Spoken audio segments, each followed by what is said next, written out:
unsaon ang pagpasaylo o pag-let go mo na siya nga atong topic karon sa atong Dear Panimbaya.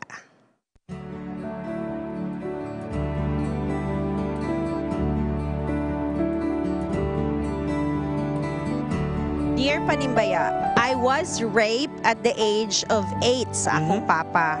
Then wala kaayo na ako na-feel sa una nga naapektuhan ko. Sa pag-abroad na ako, ay pa ni sink in sa akong mind ang akong napagdaanan. Daghang nights nga mag-nightmare ko o karon nagtuon ko sa process sa pagpasaylo. Pero maabot yun ang point sa akong life nga na ako'y kasilag sa akong papa. Bisan unsaon pa nako sa pag-inculcate sa akong mind nga dapat nako siya pasayloon og mag-move on nako. So unsay way man nga ako ma-learn ang giingon sa Bible nga magpasaylo. Bugat-bugat ang atong suliran mga higala. I talk to the person nga nag-send ani, wala na siya legal nga action nga gina-wish. Ang iya ala nga ma-heal ang iya ang heart o malimtan niya ang nightmare nga giabot sa iyang kinabuhi. Kay maabot ka sa US medyo or maabot ka sa asan dapita sa kalibutan mga higala, diya nimo ma-feel ang mga kamingaw ma-reflect nimo. So munang ayha pa ni ano sa iyang mind. Okay. Let's hear from Sharon. Dili daw siya mo comment. Di ka mo comment siya. Lisod kayo, dili ka. Okay. Let's go to a Wing. Wing, kung imo ning anak na itabuin. Oh, sorry. Kung ako ang papa ni? I mean ako ang papa. Kung ikaw ang friend ani.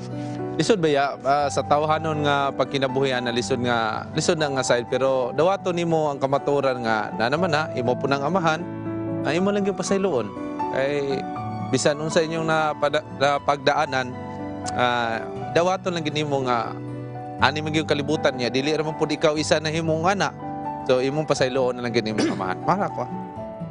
Looy pod ba ang yung kuan ug unsaon ning pagpasaylo nga giingon sa Bible ikaw Bing? Ang utano di ba kun nimo tiyon say kasilag, wa ko sa kasilag hatred, oo.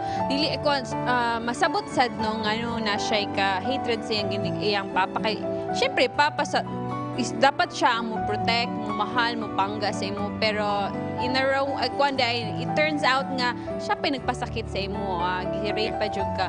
Ang ako lang is feel ako nana saya ang forgiveness. Ang healing na lang. Nana iyang heart. Siguro ginahunghungan na siya sa satanas.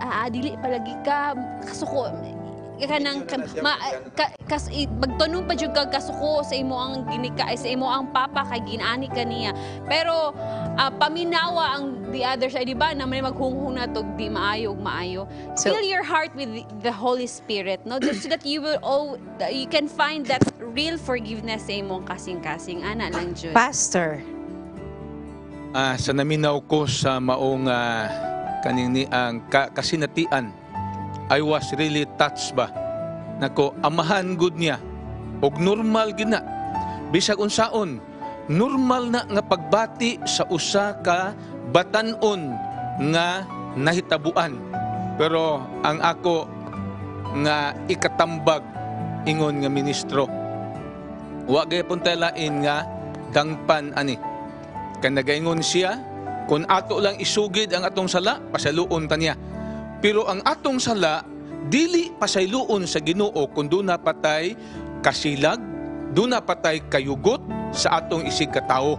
Gani ang prinsipyo, before ta makigsitol sa Ginoo, situlon sa nato ang atong relasyon sa sagusa. Imo man ginang amahan, nalipay ko sa tumoy, nga wa na kay hunahuna, muhimo pag legal complain. Kay imo man ang ginikanan, kaulawon sa ginikanan, kaulawon sa anak, na imo na maginang giyag-giyag o imuhang gipaabot dinhi ang among tambag.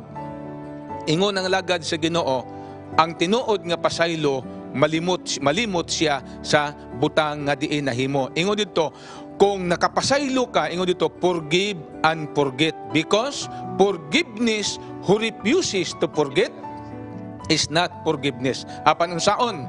Matud pa ni Mambing, let the Holy Spirit come into your heart.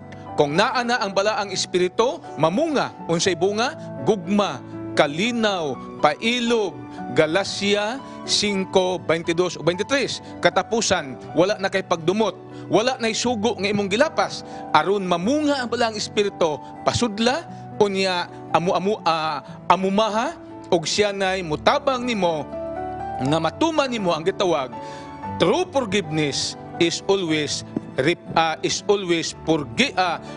forgiveness is kaning forget everything unsay kasinatian og siya na ang muhatag kahumpayan og kalipay sa imong umaabot nga kinabuhi.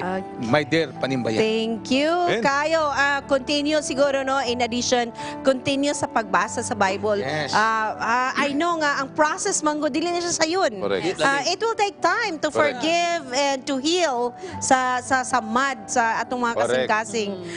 Kung dear manggod kaayo sa iyang life. So, dili gina siya sayon, let go. Pero kung maminyo na siguro na siya, no? Ampo siya na yung minyo siya. Or Wala, Kung maminyo na siya, malimtan na ganyan na. Hopefully. All right, mga higala. Ma'am Yes. Char, napa ko na nimduman ba sa usa ka ilustrasyon na namaligya og kanini ang glue. Ingon nitong batanon, sir, kanang imong glue kay makamend man kana sa nang nangabuak, makamend ba na sa akong broken heart? Lingo ang namaligya. Pero nakabasa man sa Biblia, ingon siya walay glue makamend sa broken heart. Only the love of Jesus can mend even the broken heart. Amen. Amen. Mga higala, only love can mend the broken hearts. Sa tanang mga broken karon, gugma sa Ginoo ra gyud ang forever. The views and opinions expressed in the program are those of the hosts and guests and do not necessarily reflect or represent the beliefs and teachings of the program, the network, and the Seventh-day Adventist Church.